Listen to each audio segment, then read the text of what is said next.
दोस्तों नमस्कार। किसी फेमस शायर ने कहा है कि जहाँ रहेगा वहीं रोशनी लुटाएगा, किसी चिराग का अपना मकान नहीं होता। और ये जो बात है वो वर्तमान समय में आज के हिंदुस्तान में देश के सबसे बड़े नेता राहुल गांधी के ऊपर पूरी तरीके से सही बैठता है, पूरी तरीके से फिट बैठता है। दरअसल पूरा जो मामला है वो ये है कि हिंदुस्तान आज अपनी आज़ादी का 78वां दिवस मना रहा था। लाल किले के प्राचीर से देश के प्रधानमंत्री नरेंद्र मोदी भाषण दे रहे थे, लेकिन उसी लाल किले के प्राचीर पर देश के नेता प्रतिपक्ष यानी कि leader of opposition Rahul Gandhi को अपमानित किया जा रहा था।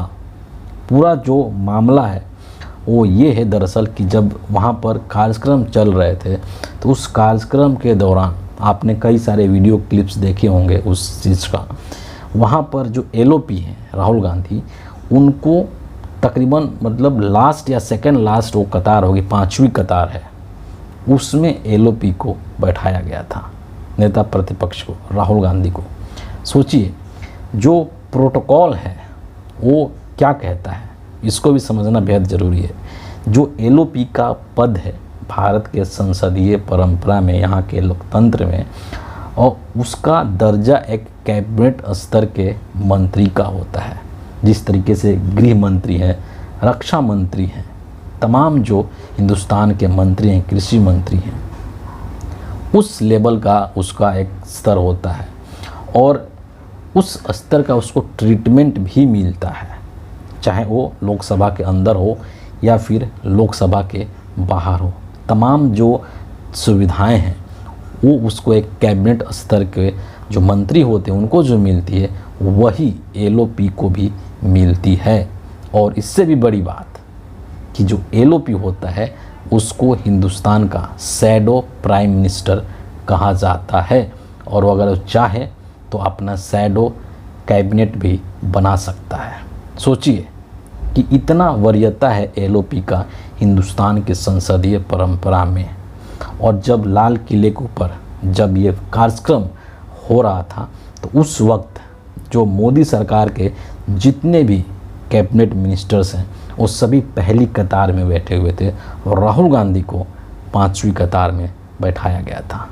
जबकि कायदे से ये होना चाहिए था कि राहुल गांधी को भी वहाँ पर पहली कतार में उनको जगह मिलनी चाहिए थी, वहाँ उनको बैठाया जाना चाहिए था। यही हिंदुस्तान की संसदीय परंपरा है, यही यहाँ के लोकतंत्र की खूबसूरती है कि आप अपने अपोजिशन के लीडर को भी उतना ही सम्मान दें जितना कि सरकार में जो मंत्री हैं उनको सम्मान देते हैं।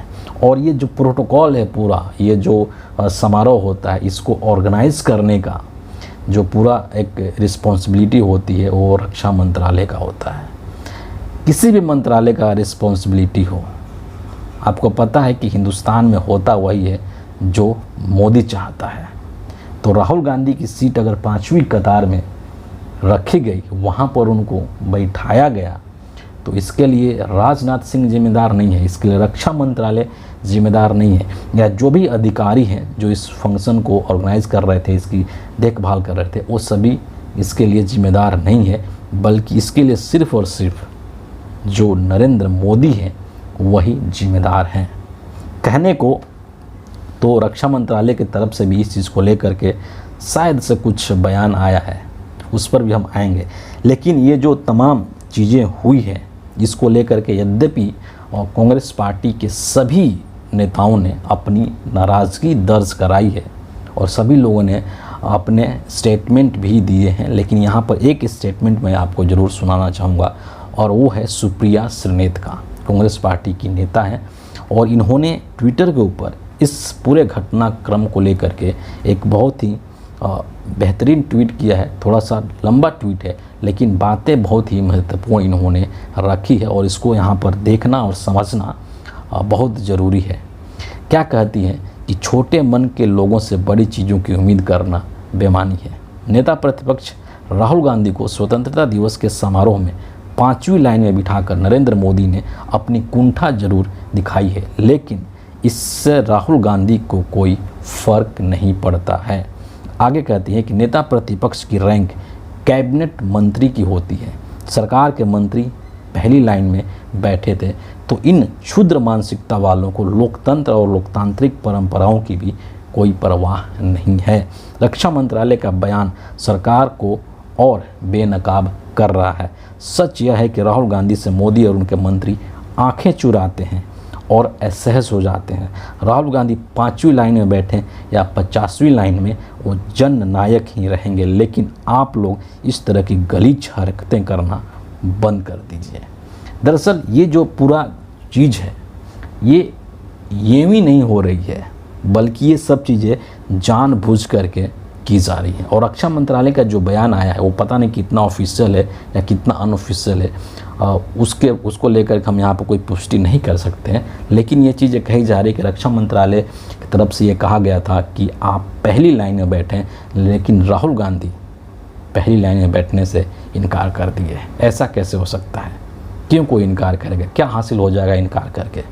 तो रक्षा मंत्रालय का ये बयान जो है वो कहीं ना कहीं ऐसा होता है कि अपना मतलब पिंड छुड़ाने वाला, कि कुछ भी बोल करके और इससे बाहर हो जाओ, इससे निकल जाओ। लेकिन ये सब जो चीज़ें हो रही है वो एक बहुत ही छोटी मानसिकता को दर्शाता है। लाल किले के प्राचीर से मोदी ने तकरीबन 1.5 घंटे का भाषण दिया है, लेकिन उनकी जो सोच है वो बहुत ही छोटी सोच है। और इतनी छोटी सोच है कि हिंदुस्तान के लोकतांत्रिक जो मूल्य हैं, यहाँ की जो संसदीय परंपराएं हैं, जो कि आज़ादी के बाद से चली आ रही है, उसको भी ये नहीं निभा पा रहे हैं। इतना पूर्वाग्रह इनके मन में है राहुल गांधी को लेकर के, इतना दुर्भावना है राहुल गांधी को लेकर के इनके मन में। और ये सब चीज़ जो है, चाहे वो कुंठा कह लीजिए, दुर्भावना कह लीजिए, पूर्वाग्रह कह लीजिए, जो कुछ भी कह लीजिए, वो सब क्यों है? उसके पीछे कहीं ना कहीं जो राहुल गांधी की स्वीकार्यता है लोगों के बीच में, हिंदुस्तान के लोगों के बीच में जो लोकप्रियता है, या राहुल गांधी का जिस तरीके से राजनीतिक कद पिछले कुछ समय में बढ़ा है, उससे नरेंद्र मोदी कहीं ना कहीं बेचैन नज़र आ रहे हैं। नरेंद्र मोदी कहीं ना कहीं उस चीज़ से त्रस्त हो चुके हैं और अपनी इस तरीके की जो छोटी तुच्छ सोच है उसको दिखा करके ये और उस चीज़ को बढ़ावा दे रहे हैं। मतलब एक तरीके से इससे राहुल गांधी का कोई नुकसान नहीं हो रहा है। आप उनको 5वीं कतार में बैठा दीजिए या 10वीं कतार में बैठा दीजिए, इससे राहुल गांधी का कद छोटा नहीं हो जाएगा। राहुल गांधी ने जो लोगों का विश्वास जो जीता है उसको कम नहीं कर लेंगे आप। लेकिन आप अपनी मानसिकता को ज़रूर न सिर्फ देश के सामने बल्कि पूरी दुनिया के सामने दिखा रहे हैं। ये स्वतंत्रता दिवस का जो ये पूरा कार्यक्रम है, ऐसा नहीं है कि ये सिर्फ हिंदुस्तान के लोग ही देख रहे हैं या हिंदुस्तान की मीडिया ही इसको कवर की है। ये दिल्ली है और यहाँ पर जो पूरा इंटरनेशनल मीडिया है वो भी इस पूरे घटनाक्रम को कवर कर रहा था। और इंटरनेशनल मीडिया भी जब इस चीज़ को देखा, जब वहाँ अपने देश में वो चीज़ उनकी जाएगी, तो सोचिए कि वहाँ पर क्या मैसेज नरेंद्र मोदी देना चाह रहे हैं कि हिंदुस्तान के अंदर जो परंपराएं हैं लोकतांत्रिक, जो संसदीय मर्यादा है, उसको भी नरेंद्र मोदी वहाँ के प्रधानमंत्री नहीं निभा पा रहे हैं। तो ये सब जो चीज़ें हैं, भाषण तो बड़ा है मोदी जी का, लेकिन जो सोच है वो बहुत ही छोटी है और इतनी कुंठित सोच है कि एक प्रधानमंत्री को ये सब चीज़ें शोभा नहीं देता है। आप हिंदुस्तान के इतिहास में जब से देश आज़ाद हुआ उस वक्त से लेकर के अभी तक आप देख लीजिए, किसी का भी शासनकाल रहा हो, चाहे वो बीजेपी का शासनकाल रहा हो, चाहे कांग्रेस पार्टी का शासनकाल रहा हो, कभी भी इस तरह की तुच्छ हरकत आप किसी भी प्रधानमंत्री के द्वारा करते हुए नहीं देखेंगे। लेकिन वर्तमान में इस वक्त में नरेंद्र मोदी जो एक न्यूनतम स्तर है राजनीति का, उससे भी कहीं नीचे जा चुके हैं। और नरेंद्र मोदी के अंदर एक बहुत बड़ी डर है, बहुत बड़ी बेचैनी है। उसके पीछे कारण ये है कि सरकार कैसे चलेगी। है ना। आप पिछले दिनों एक सोशल मीडिया पर तस्वीर बड़ा वायरल हुआ था, जब चाय पर चर्चा के लिए ओम बिरला ने इनको आमंत्रित किया था। तमाम नेता वहाँ पर गए थे, राहुल गांधी भी वहाँ पर बैठे हुए थे, और राहुल गांधी के चेहरे पर किस तरह से मुस्कान थी, जो खुशी थी, जो उनका भाव भंगिमा था, वो बेहद सराहनीय था। बहुत सहज होकर के वहाँ बैठे थे, और उन्हीं के बगल में नरेंद्र मोदी बैठे हुए थे, जो कि गंभीर, ऐसा लग रहा था कि किसी चिंता में है, चिंतन में नहीं, चिंता में है। तो इस चीज़ को लेकर के भी लोग कह रहे थे कि कहीं ना कहीं राहुल गांधी के सामने नरेंद्र मोदी असहज हो जाते हैं। और रीज़न इसके पीछे ये है, इसके पीछे रीज़न जो है वो सिर्फ एक ही है कि राहुल गांधी जो है वो एक सच्चा और ईमानदार व्यक्ति है, जबकि जो नरेंद्र मोदी का पूरा जो ताना बाना तैयार किया गया है, ये झूठ और फरेब से तैयार किया गया है। इस देश के लोगों को गुमराह करके तैयार किया गया है, और झूठ की जो उम्र होती है वो बहुत लंबी नहीं होती है। और नरेंद्र मोदी ने 10 सालों में झूठ के बुनियाद पर जो महल बनाई है वो अब ढहने वाला है, वो अब गिरने वाला है, और उसको गिराने में जो सबसे महत्वपूर्ण भूमिका निभा रहे हैं वो राहुल गांधी हैं।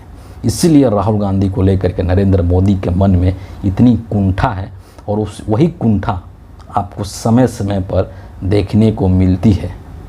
और उसी का एक नज़ारा जो है वो लाल किले के प्राचीर से देखने को मिला, जिसको कि पूरे हिंदुस्तान ने देखा और दुनिया ने भी देखा।